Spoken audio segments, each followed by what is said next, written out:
উপস্থিত আজকের জুম্মার মুসল্লিবর্গ, প্রশংসা সেই মহান রব্বুল আলামিনের নিমিত্তে, যার প্রশংসা করতে শেষ করতে পারবো না, তাই তারই প্রশংসায় সকলেই বলি ছোট্ট বাক্যে আলহামদুলিল্লাহ। তারপরে পরে আমাদের শেষ নবী হযরত মুহাম্মদ সাল্লাল্লাহু আলাইহি ওয়াসাল্লামের উপর শত কোটি দরুদ ও সালাম বর্ষিত হোক। আল্লাহুম্মা আমিন, আল্লাহুম্মা সাল্লি আলাইহি, আল্লাহুম্মা বারিক আলাইহি। আমি যে বিষয়টি নিয়ে আলোচনা করতে চলেছি সেটি হচ্ছে নেশাদার দ্রব্য। প্রথমত আমরা জানব যে নেশাদার দ্রব্য কাকে বলে। নেশাদার দ্রব্য বলা হয় মদকে। যে মদ এমন একটি বস্তু যা বিবেককে আচ্ছন্ন করে ফেলে, আর এই বিবেককে আচ্ছন্ন করে ফেললে মানুষের বিধানিক জ্ঞান থাকে না। এজন্যই মহান রব্বুল আলামিন অর্থাৎ তার রাসূল, মহান রব্বুল আলামিনের রাসূল কারীম হযরত মুহাম্মদ সাল্লাল্লাহু আলাইহি ওয়াসাল্লাম বলেছেন যে মদ হচ্ছে সকল অশ্লীল কর্মের মূল। উল্লেখ্য যে মদ কোনো নির্ধারিত বস্তুর নাম নয়। যে সব বস্তু বেশি পরিমাণ খেলে বিবেকের ক্ষতি হয়, তার অল্প বস্তু হচ্ছে মদ।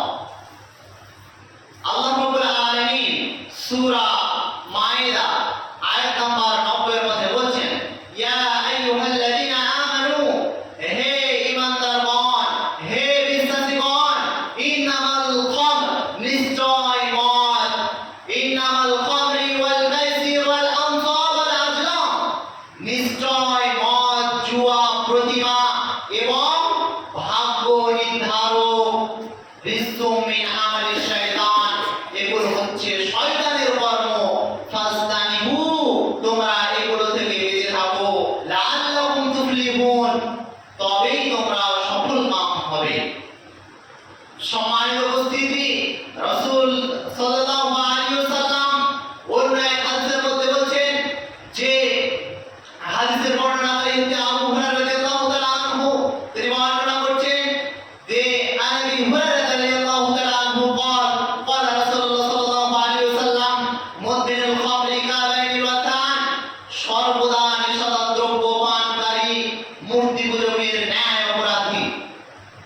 এখানে প্রথম অংশে আল্লাহ রাব্বুল আলামিন সূরা মায়েদার মধ্যে বলেছেন নিশ্চয় মদ, জুয়া, প্রতিমা এবং ভাগ্য নির্ধারক হচ্ছে শয়তানের অপবিত্র কর্ম। আর এখন আমরা গোটা দেশের মানুষ এই অপবিত্র কর্মে আজকে আমরা লিপ্ত আছি। কি করে? এখন আমরা বলে থাকি যে মদ মানে শুধু ওই ড্রিঙ্ক,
একসঙ্গে যদি আপনাকে 500 গ্রাম যদি জর্দা খাইয়ে দেওয়া হয়, আপনি এখান থেকে আর বাড়ি যেতে পারবেন না। আপনাকে যদি একসঙ্গে যদি 100 গ্রাম যদি গুড় আপনাকে খাইয়ে দেওয়া হয়, আপনার হৃদয়ে জ্ঞান থাকবে না। আপনি আজকে জুম্মার সালাত আদায় করতে এসেছেন, তো আপনি বলবেন যে আসরের সালাত আদায় করতে এসেছি, আপনার হৃদয়ে জ্ঞান থাকবে না। কারণ কি, ওই বস্তুটা আপনি বেশি পরিমাণ পান করছেন। আর রাসূল আকরাম সাল্লাল্লাহু আলাইহি ওয়াসাল্লাম বলেছেন, যে বস্তু বেশি পরিমাণ খেলে বিবেকের ক্ষতি হয়, তার সামান্য পরিমাণও মদ, আর ওই সামান্য মদই হারাম। আমরা শুধু এখন ভেবে থাকি যে শুধু যেগুলো ড্রিঙ্ক সেগুলোই মদ, কিন্তু সেগুলো মদ নয়। প্রত্যেক ছোট ছোট বস্তুই হচ্ছে মদ, আর সকল মদই হারাম। তাই বলি, এই মদ থেকে আমাদেরকে বেঁচে থাকতে হবে, কারণ এগুলো হচ্ছে শয়তানের অপবিত্র কর্ম। আর আজকে আমরা সকল মানুষ এই শয়তানের অপবিত্র কর্মে আজকে আমরা জড়িত হয়ে আছি। আমরা মুসলমান হওয়ার সত্ত্বেও আজকে কেন আমরা শয়তানের অপবিত্র কর্মতে লিপ্ত হয়ে থাকবো? সম্মানিত উপস্থিতি, আমাদের পৃথিবীতে দুইটি মানুষ বসবাস করে। এক নম্বর হচ্ছে ইবাদুর রহমান, আর আরেকটি নম্বর হচ্ছে ইবাদুস শয়তান।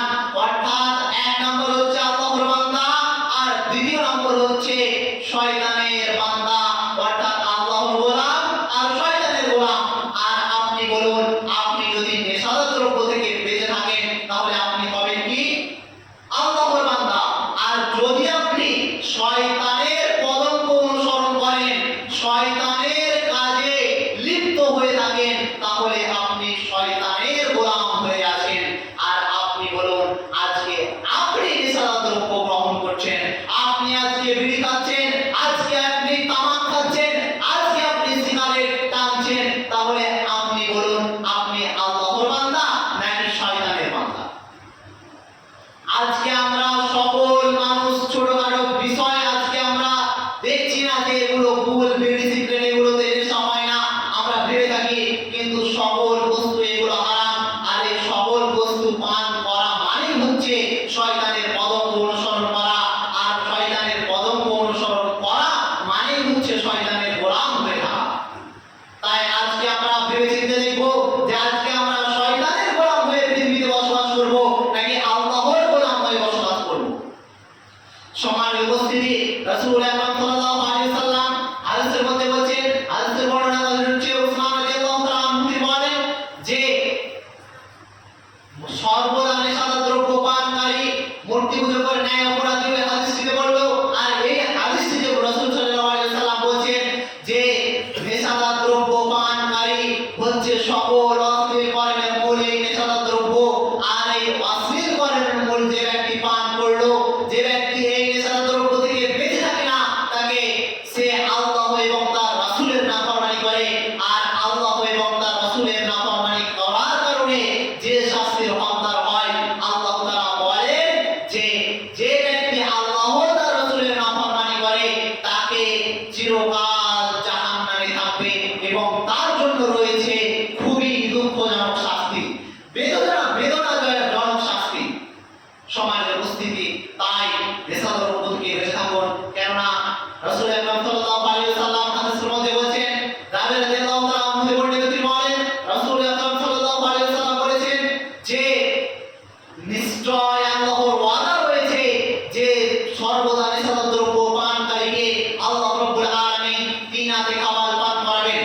সাহাবীগণ জিজ্ঞেস করলো, হে আল্লাহর রাসূল সাল্লাল্লাহু আলাইহি ওয়াসাল্লাম, তিনাতে খাবার কি জিনিস? তখন রাসূল সাল্লাল্লাহু আলাইহি ওয়াসাল্লাম বললেন যে জাহান্নামীদের শরীর হতে গলে পড়া রক্ত, পুঁজ মিশ্রিত তরল পদার্থ।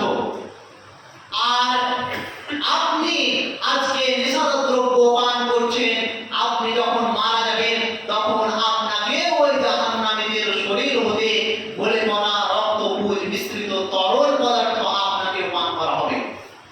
তাহলে আমরা তো এটা ভাবতে পারি যে আমাদেরকে তো পরকালে জাহান্নামীদের খাবার, অর্থাৎ জাহান্নামীদের শরীর হতে গলে পড়া রক্ত, পুঁজ, তরল মিশ্রিত পদার্থ আমাদেরকে পান করা হবে।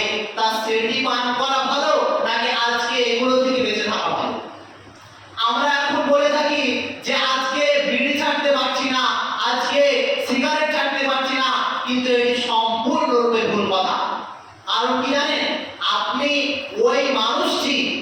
মানুষ আজকে বিড়ি ছাড়তে পারছে না বলছে, সেই মানুষটি যখন রমাদান মাসে সিয়াম পালন করে তখন 12 থেকে 13 ঘন্টা সে বিড়িতে হাত দেয় না, সে সিগারেট পান করে না, সে কোনো খাবার সে খায় না, সে শুধু আল্লাহর ভয়ে সে 12 থেকে 13 ঘন্টা শুধু আল্লাহর ভয়ে সিয়াম পালন করে এবং কোনো কিছু পান করে না। এবং সেই ব্যক্তি যখন ইফতার করে নেয়, ইফতার করার সঙ্গে সঙ্গে নামাজ পড়ে এসে সে বিড়িতে টান দিয়ে দেয়, সে সিগারেটে টান মেরে দেয়। তাহলে সেই ব্যক্তি বলছে যে আমি বিড়ি ছাড়তে পারি না, আমি সিগারেট ছাড়তে পারি না, অথচ সেই ব্যক্তি 12-13 ঘন্টা এমনি ছেড়ে দিচ্ছে আল্লাহর ভয়ে। আর আপনি বাদবাকি ছাড়তে পারছেন না কেন? সম্মানিত উপস্থিতি, এগুলো ভেবে চিন্তে দেখতে হবে। যদি আজকে আপনি বিড়ি সিগারেট না ছাড়তে পারেন তাহলে আপনার কোনো ইবাদত গ্রহণযোগ্য হবে না।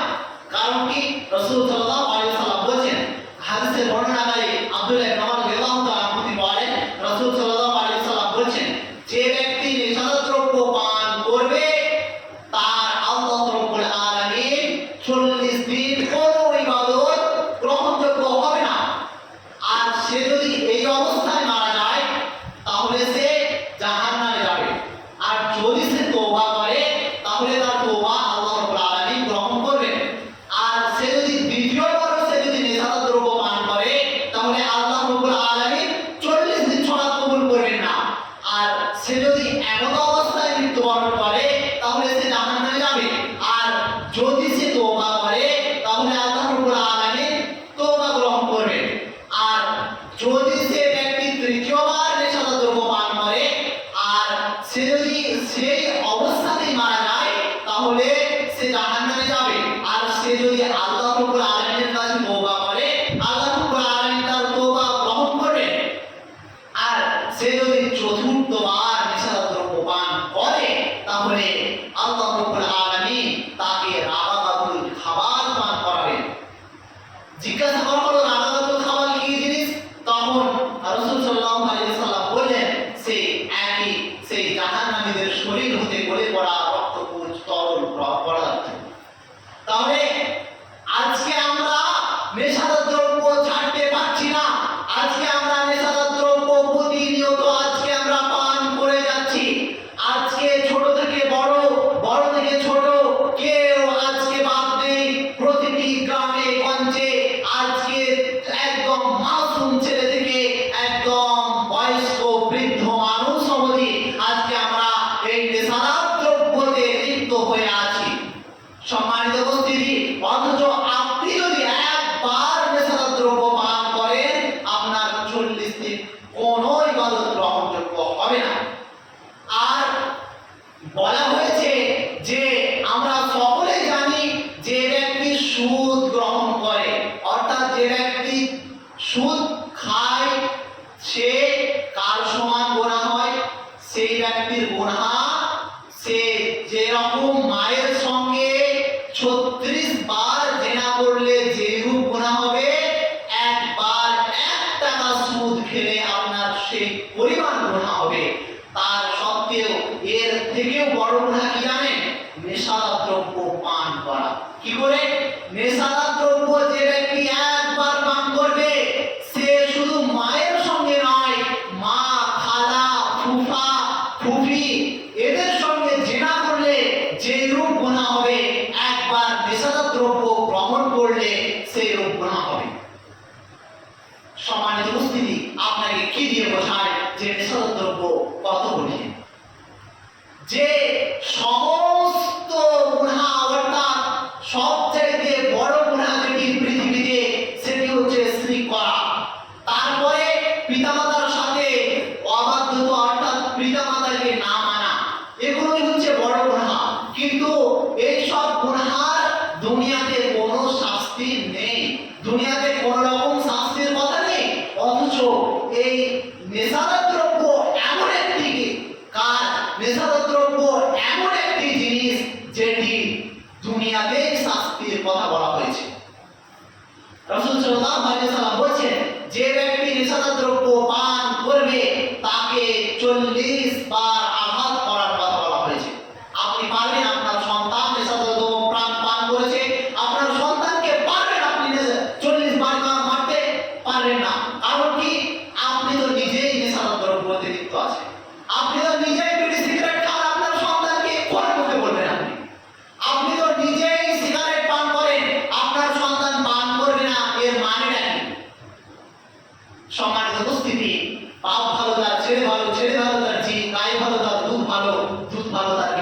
তাই যদি বাপ যদি ভালো হয়, বাপ যদি পিতা যদি সঠিক হয়, তার সন্তান সঠিক হবেই হবে, এতে কোনো সন্দেহ নাই।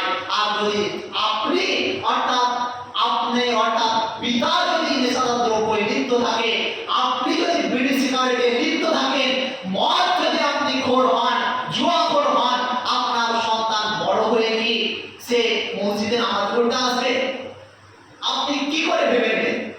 আপনার সন্তানও সেই রাস্তায় অবলম্বন করবে যে রাস্তায় আপনি অবলম্বন করেছেন। রাসূল সাল্লাল্লাহু আলাইহি ওয়াসাল্লাম এই মদের সাথে সম্পৃক্ত রাখে এমন 10 জনের প্রতি রাসূল আকরাম সাল্লাল্লাহু আলাইহি ওয়াসাল্লাম অভিশাপ করেছেন। প্রথম নম্বর হচ্ছে যে লোক মদের নির্যাস বের করে, দ্বিতীয় নম্বর হচ্ছে প্রস্তুতকারক, তৃতীয় নম্বর হচ্ছে মদ পানকারী, চতুর্থ নম্বর হচ্ছে যে পান করায়, পঞ্চম নম্বর হচ্ছে আমদানিকারক, ষষ্ঠ নম্বর হচ্ছে যার জন্য এই মদকে আমদানি করা হয়, সপ্তম নম্বর বিক্রেতা, অষ্টম নম্বর ক্রেতা, নবম নম্বর সরবরাহকারী, দশম নম্বর এর সঙ্গে লভ্যাংশ ভোগকারী। তাহলে আপনাকে বলি যে মদের সাথে 10 জনের প্রতি রাসূল সাল্লাল্লাহু আলাইহি ওয়াসাল্লাম অভিশাপ করেছেন, আর আপনি আপনার দোকানে কি করে বিড়ি সিগারেট রাখতে পারেন? একজন মুসলমানের দোকানে কি করে বিড়ি সিগারেট রাখতে পারেন? আপনি ভাবছেন যে আমি বিড়ি সিগারেট বিক্রি করছি, আমার কোনো গুনাহ হচ্ছে না, এটি সম্পূর্ণরূপে ভুল কথা। আপনি কোনো হাদিস জানেন না, আপনি কোন হাদিস পেয়ে নিলেন যে হাদিসে লেখা আছে বিড়ি সিগারেট জর্দা বিক্রি করা হালাল? কোন কোরআনের কোন আয়াত পেয়ে নিলেন যে আয়াতে লেখা আছে বিড়ি সিগারেট বিক্রি করা হালাল? সম্মানিত উপস্থিতি, আপনি ভেবে চিন্তে দেখুন যে বিড়ি যে সিগারেট আপনি আজকে আপনার দোকানে আজকে বিক্রি করছেন, আপনি জানেন যে ব্যক্তি বিড়ি পান করে সে ব্যক্তির যতটা গুনাহ হয়, আপনি বিক্রি করে আপনি সেরূপ গুনাহ হয় আপনার? আপনি কি করে আপনার দোকানে বিড়ি সিগারেট রাখতে পারেন? আপনি যদি আপনার দোকানে আজকে বিড়ি সিগারেট না রাখেন, তাহলে আজকে কমসে কম হয়তো 5% হলেও আজকে গ্রামে গঞ্জের অর্থাৎ মানুষের বিড়ি সিগারেট পান করা অর্থাৎ খাওয়া কমে যেত। কারণটা কি করে? ওই ব্যক্তি যখন রাত্রিবেলায় বিড়ির প্রয়োজন হলো, সেই ব্যক্তি যখন খুবই খাওয়ার ইচ্ছা হলো, সেই ব্যক্তি আপনার এখানে বিড়ি সিগারেট কিনা বাদে ওই রাত্রিতে যাবে ওনারা ছিলি কোনো মতে যাবে না, তাহলে সেই টাইমে সেই ব্যক্তি ওই বিড়ি থেকে বেঁচে থাকলো। তাহলে আপনার দোকানে সেই সময় বিড়ি আপনি রেখেছেন, আর সেই ব্যক্তি কি করলো, তার যখন ইচ্ছা হলো আপনার দোকান চলে গেল, বিড়ি খেয়ে নিল। সম্মানিত উপস্থিতি, এর সব থেকে বেঁচে রাখতে হবে। আমাদেরকে ভেবে রাখতে হবে যে আমরা আজকে কি করছি, আজকে সম্পূর্ণরূপে নেশাদার দ্রব্যের সঙ্গে লিপ্ত আছি। কি করে আজকে আমরা, আমার জ্ঞানে আমি জানা মতে যে এটা যে কেউ যখন মরিচ চায়, অথচ অনেক লোক আমাদেরকে কি করে যে বলে 10 টাকা দেয়, অথচ 20 টাকা দেয়, বলে একটা বিড়ি এনে দাও, একটা সিগারেট এনে দাও।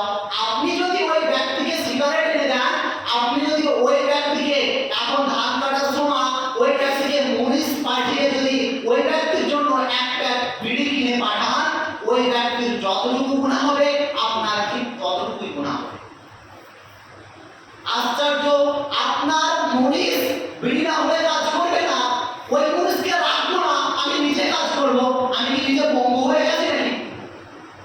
সম্মানিত উপস্থিতি, আমাদেরকে ভেবে চিন্তে দেখতে হবে এই নেশাদার দ্রব্য এমন একটি বস্তু যে বস্তুর শাস্তি দুনিয়াতেই দিতে হবে, অর্থাৎ 40 বাড়ি 40 আঘাত মারতে হবে। এর শাস্তি দেওয়া হচ্ছে, কিন্তু অন্য কোনো গুনার শাস্তি দেওয়া নেই। যত বড় বড় গুনাহ, শিরকের গুনাহ, মাতা পিতার অবাধ্যর গুনাহ, এই সমস্ত গুনাহের দুনিয়াতে শাস্তি নেই, অথচ এই বিড়ি সিগারেট শাস্তি আছে। রাসূল সাল্লাল্লাহু আলাইহি ওয়াসাল্লাম বলেছেন, মা আসকারা কাসীরুহু ফাকালিলুহু হারাম। যে সব বস্তু খেলে বিবেকের ক্ষতি করে তার অল্প বস্তু হারাম। তা যে এক ব্যক্তি যদি একসঙ্গে যদি 50টা বিড়ি খায়, তাহলে তার দিনে জ্ঞান থাকবে না। তাহলে আপনি কেন বিড়ি পান করছেন? ওই আপনি কেন জর্দা পান করছেন? আপনি যদি একসঙ্গে 500 গ্রাম জর্দা যদি খেয়ে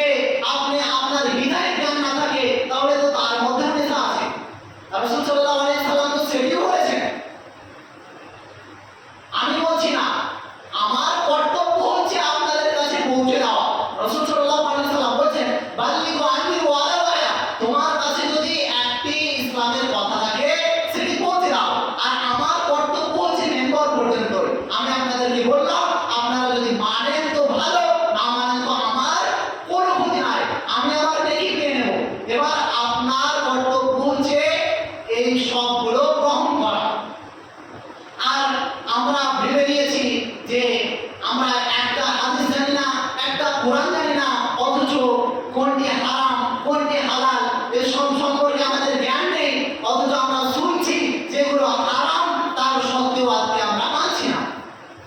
রাসূল সাল্লাল্লাহু আলাইহি ওয়াসাল্লামের সঙ্গে বেঈমানি ছাড়া কিছুই করছি না। আল্লাহ রাব্বুল আলামিনের সাথে আল্লাহ রাব্বুল আলামিনের কথা অস্বীকার করা ছাড়া কিছুই করছি না। কেন? সম্মানিত উপস্থিতি, আপনাকে কি দিয়ে বোঝায় যে নেশাদার দ্রব্য এমন একটি বস্তু যে বস্তু পান করলে আপনার বিধানিক জ্ঞান থাকে না, আর এই বস্তু পান করে আপনি মসজিদে চলে আসছেন সালাত আদায় করতে। আজকে অনেকেই আজকে নেশাদার দ্রব্য অর্থাৎ বিড়ি সিগারেট পকেটে ভরাই থাকছে, এমন অবস্থায় মসজিদের মধ্যে আসছে সালাত কায়েম করতে। আজকে মা বোনদের কথা বলছি, তারা আজকে ভুল না হলে বাঁচতেই পারে না।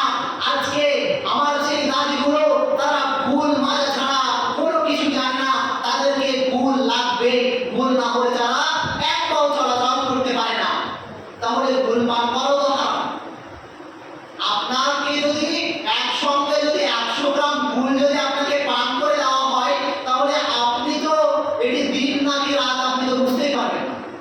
তাহলে যে বেশি বস্তু খেলে তো আপনি দিন না রাত সেটি বুঝতেই পারবেন না, তাহলে তার বিন্দু পরিমাণে একটি দানাও তো পান করা হারাম। এটা আমি বলছি না, রাসূল সাল্লাল্লাহু আলাইহি ওয়াসাল্লাম বলেছেন। আপনি হাদিস খুলবেন, সহিহ মুসলিম খুলবেন, মুসলিমের মধ্যে পেয়ে যাবেন হাদিসটি যে মা আসফারা কাসীরুহু ফাকালিলুল হারাম। যে আপনি মনে করছেন যে আমি বলছি না, স্বয়ং রাসূল সাল্লাল্লাহু আলাইহি ওয়াসাল্লাম বলেছেন। তাই আপনাকে বলছি না যে আমার কথা মানতে, আপনি মানেন তো রাসূল সাল্লাল্লাহু আলাইহি ওয়াসাল্লামের কথা মানেন। সম্মানিত উপস্থিতি, আজকে আমাদের বিড়ি না হলে আজকে আমাদের পায়খানা হয় না। বিড়ি আমাদেরকে পান করতেই হবে। শুনেছি নাকি বিড়ি পান করলে নাকি হজম শক্তি না হয় না। তো আমরা কি সারা জীবন পায়খানা না করে থাকি? আমি তো বিড়ি সিগারেট পান করি না, তা আমাদের পায়খানা হয় না বোধহয়। হয়তো হয় না আপনাদের মতে, যে আপনারা হয়তো বলছেন যে বিড়ি সিগারেট পান না করলে হজম হয় না, হজম শক্তি পাওয়া যায় না। তাহলে দেশের তো অধিকাংশ বেশিরভাগ অর্থাৎ কমসে কম 10% মানুষ বিড়ি সিগারেট থেকে মুক্ত, তাদের পায়খানা বোধহয় হয় না। সম্মানিত উপস্থিতি, এসব থিঙ্কিং গুলো থেকে বেঁচে থাকুন। বিড়ি সিগারেট না হলে পায়খানা হয় না, এসব থিঙ্কিং থেকে বেঁচে থাকুন। কারণ আমি বলছি না, বারবার আপনাকে আমি সচেতন করছি, আমি বলছি না, স্বয়ং আল্লাহ রাব্বুল আলামিন বলেছেন যে এই সবগুলো হচ্ছে শয়তানের অপবিত্র কর্ম। আর আজকে আমরা কেন শয়তানের অপবিত্র কর্ম থেকে লিপ্ত থাকবো? কেন আজকে শয়তানের পথ অনুসরণ করবো? আমরা মুসলিম হওয়ার সত্ত্বে আমাদের কর্তব্য হবে সর্বদা আল্লাহ এবং আল্লাহ রাসূলের অনুসরণ করা এবং তার আনুগত্য করা। আর আজকে আমরা কেন শয়তানের পথ অনুসরণ করব? সম্মানিত উপস্থিতি, এই সব থিঙ্কিং থেকে আমাদেরকে বেঁচে থাকতে হবে। আর বিড়ি সিগারেট পান করলে চলবে না, এসব সম্পূর্ণরূপে আমাদেরকে বয়কট করতে হবে। প্রত্যেক দোকানে যাদের বিড়ি সিগারেট বিক্রি করা হয়, সেই দোকানে আজকেই ফেলে দিতে হবে। কারণ কি? এবার বলতে পারেন যে আজকে বিড়ি সিগারেট না হলে একটি দোকানদারকে আমি জিজ্ঞেস করেছিলাম যে বিড়ি সিগারেট কেন বিক্রি করেন, তখন সেই দোকানদার কি বলছে জানেন? যে বিড়ি সিগারেট না হলে নাকি ওর দোকানে কাস্টমারই আসে না। তাহলে যেই দোকানে বিড়ি সিগারেট নাই সেই দোকানে কি বিক্রি হয় না? সম্মানিত উপস্থিতি, একটি কাপড়ের দোকানে কি কাপড় বিক্রি হয় না? সেই দোকানে কি বিড়ি আছে? সিগারেট থাকে না, তার সত্ত্বেও সেই দোকানগুলোতে কি করে বিক্রি হয়ে যায়? অনেক মুদিখানার দোকান আছে, যে মুদিখানার দোকানগুলো বিড়ি সিগারেট থেকে মুক্ত, সেই মুদিখানার দোকানগুলোকে বিক্রি হয় না। আপনাকে বলি, আপনি যে বিড়ি সিগারেট বিক্রি করছেন, আজকে আপনার দোকানে বিড়ি দেখেছেন, ওই বিড়ি আপনি বিক্রি করলেন 10 টাকা দাম, আর আপনি ওই দোকান থেকে আপনি একটি বিস্কুট বিক্রি করলেন, ওই বিস্কুটটির দাম হচ্ছে 50 টাকা। আর চোর 50 আর বিড়ির 10 টাকা মিলে 60 টাকা। আর ওই 60 টাকা নিয়ে আপনি একটি মাছ কিনে আনলেন বাজার থেকে, আর ওই মাছটি আপনি বাড়িতে এসে খাবেন, ওই মাছ আপনার জন্য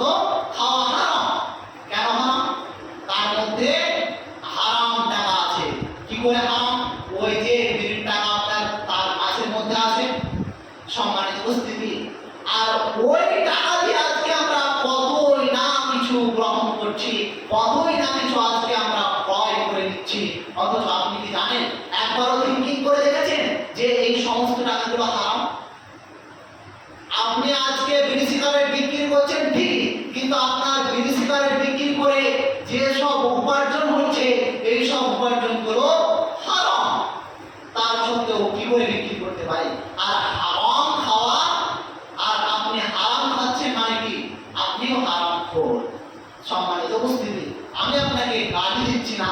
আপনি হারাম খাচ্ছেন মানে কি? হারাম আর খোর মানে কি? খাওয়া। অর্থাৎ হারাম খোর হচ্ছেন আপনি নিজে। আপনি হারাম কেন খাচ্ছেন? আমরা মুসলমান হওয়ার সত্ত্বেও যদি হারাম বস্তু যদি পরিত্যাগ করতে না পারি, তাহলে কি করে মুসলমান? যখন মদ একযুগে হালাল ছিল, আমরা সকলে জানি, যখন মদ হারাম ঘোষণা হলো, তখন মক্কার বুকে যত মদের নির্যাস বের করতো তারা সমস্ত মদকে একসঙ্গে রাস্তায় ফেলে দিল, এবং ফেলে দেওয়ার পরে রাস্তাতে বলা হয়েছে যে নদীর মতো, পুকুরের মতো, বন্যার মতো বয়ে গেল ওই মদের কারণে। যেমনই রাসূল সাল্লাল্লাহু আলাইহি ওয়াসাল্লাম বললেন মদকে হারাম করা হয়েছে, তখনই সমস্ত সাহাবা, সমস্ত ব্যক্তি ওই মদকে বাড়ি থেকে বের করে দিল। আর বের করে দেওয়ার পরে সমস্ত রাস্তা ঘাট একদম নদীর মতো পানিতে, অর্থাৎ মদে বয়ে গেল। আর তখনও তো হাদিস রাসূল সাল্লাল্লাহু আলাইহি ওয়াসাল্লাম বলেছেন, আর আজকে তো আমিও হাদিস বলছি যে মদ পান করা হারাম। তো তখন সমস্ত ব্যক্তি, সমস্ত সাহাবা ফেলে দিয়েছিল, আর আজকে এটাও তো আমি হাদিস বলছি, তা আজকে কেন আপনি মদ ফেলে দিতে পারছেন না? আজকে কেন আপনার পকেট থেকে আপনি বিড়ির প্যাকেটকে ফেলে দিতে পারছেন না? কেন আজকে আপনার পকেট থেকে আপনি জলটাকে বহিষ্কার করে দিতে পারছেন না? তারাও তো ছিল মুসলমান, আর আজকে তো আমরাও মুসলমান। তাদেরকেও তো রাসূল সাল্লাল্লাহু আলাইহি ওয়াসাল্লাম শুনিয়েছিলেন হাদিস কোরআনের কথা, আল্লাহর কথা, আর আজকে তো আমিও শোনাচ্ছি হাদিস কোরআনের কথা। তাহলে ভাবতে হবে যে তারা রাসূল সাল্লাল্লাহু আলাইহি ওয়াসাল্লামের কথা এবং আল্লাহর কথাকে পায় টু পায় মেনে চলেছিল, আর আজকে আমরা কেউ তা মেনে চলতে পারছি না। এবার অনেকেই বলে থাকি যে কত কি মানা যায়, যেমন করে বলেছে তেমন করে কি আবার মানা যায়? কেন মানা যাবে না? সম্মানিত উপস্থিতি, এইসব ছোটখাটো বিষয়গুলো যদি আপনি মানতে না পারেন, তাহলে আপনি মুসলমান কেন হয়েছেন? আপনি যদি আজকে যদি মদকে আপনার বাড়ি থেকে, আপনার পকেট থেকে যদি বহিষ্কার করে না দিতে পারেন, তাহলে আপনি মুসলমান ঘরে জন্ম কেন নিয়েছেন? মুসলমান মানে তো হচ্ছে এটাই, যখনই মদের কথা বলা হইল, তখনই মক্কা শহর পুরো মদের নদীর মতো নালা হয়ে গেল, নদীর মতো বয়ে গেল। আর আপনিও তো মুসলমান, আর আপনি মুসলমান হওয়ার সত্ত্বেও আজকে কেন আপনার বাড়ির সামনে মদের কেন নদীর মতো নালা হচ্ছে না? নদী কেন হয়ে যাচ্ছে না? আজকে আপনি আপনার পকেট থেকে কেন আজকে বিড়ির প্যাকেট ফেলে দিতে পারছেন না? আজকে তো আপনি ডাইরেক্ট পবিত্র জায়গা মসজিদে নিয়ে চলে আসছেন বিড়িকে। আজকে তো মানে কোনো মাইন্ডই নিচ্ছেন না যে এটি হারাম বস্তু, আর হারাম বস্তু নিয়ে মসজিদে নামাজ পড়ছে। এমনকি নামাজ পড়তে পড়তে পকেট থেকে বার হয়ে যাচ্ছে বিড়ির প্যাকেট, আর পড়েও যাচ্ছে মসজিদের মধ্যে। ছি ছি ছি, আমাদের মতো হতভাগ্য কে আছে? সম্মানিত উপস্থিতি, এই সবগুলো যদি আজকে আমরা ভেবে না দেখি, তাহলে কি করে চলবে? আমাদেরকে হারাম বস্তু থেকে বেঁচে থাকতে হবে, আর যদি হারাম বস্তু থেকে না বেঁচে থাকি, তাহলে কাল কিন্তু জবাবদিহি করতে হবে। আমাকে জবাবদিহি করতে হবে না, আমি আমার বলার কর্তব্য হচ্ছে আপনাদের সামনে বলে দেওয়া। এবার আপনি মানেন তো ভালো, আর আমার নাকি আমি পেয়ে যাব। তাই পরিশেষে বলবো, মদ থেকে অর্থাৎ নেশাদার দ্রব্য থেকে বেঁচে থাকুন। আর যে সব বস্তু ছোট ছোট আমরা পান করছি, এই সমস্ত সিগারেট, বিড়ি সমস্তই হচ্ছে নেশাদার দ্রব্য। আর আমি বললাম সকল বস্তুই হচ্ছে মদ, আর সকল বস্তুকে নাম দেওয়া হয়েছে মদ। শুধু ওই ড্রিঙ্কিং মদের নাম মদ নয়, ছোট ছোট বিষয়গুলো হচ্ছে মদ। তাই মদ থেকে আমরা বেঁচে থাকবো। আল্লাহ রাব্বুল আলামিনের কাছে দোয়া করি পরিশেষে, হে রব্বুল আলামিন, তুমি আমাদের সকলকে হালাল রিজিক উপার্জন করা, হালাল রিজিক গ্রহণ করা তৌফিক দান করো, আমিন। হে রব্বুল আলামিন, তুমি আমাদের সকলকে এই হারাম বস্তু থেকে বেঁচে থাকার, হারাম কাজ থেকে বেঁচে থাকার তৌফিক দান করো, আমিন। এই বলে আমার সংক্ষিপ্ত বক্তব্য এখানে সমাপ্তি করছি। আলহামদুলিল্লাহ, আসসালামু আলাইকুম।